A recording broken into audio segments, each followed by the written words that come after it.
কেউ যদি চান তার নিজের ভিতর অথবা অন্য কোনো ব্যক্তির ভিতর তাকওয়া এবং পরহেজগারি যেন চলে আসে, তাহলে তিনি এই আমলটি করতে পারেন। তাকওয়া এবং পরহেজগারি একজন মোমেনের জন্য অত্যন্ত গুরুত্বপূর্ণ একটি গুণ, যা কিনা প্রত্যেকটি মানুষের ভিতরই থাকা উচিত।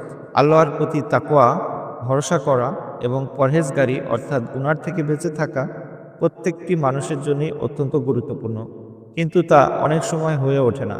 শয়তানের ওয়াসওয়াসার কারণে আমরা আল্লাহর উপর ভরসা রাখতে পারি না এবং গুনার সুযোগ আসলে আমরা পরহেজগার হতে পারি না। কিন্তু এই ছোট্ট আমলটি করার মধ্যে দিয়ে আপনি তাকওয়া এবং পরহেজগারি আপনার ভিতরে নিয়ে আসতে পারবেন। আর আপনি চাইলে আপনার পরিবারের অন্য কারোর জন্যও এই আমলটি করতে পারবেন।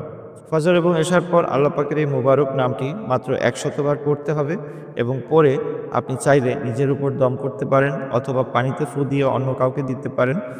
তাহলে ইনশাআল্লাহ আপনার নিজের ভিতর এবং অন্য ব্যক্তিকে যদি পান করান, তাহলে তার ভিতরে আল্লাহ পাক তাকওয়া এবং পরহেজগারির মতো দামি সিফত পয়দা করে দিবেন।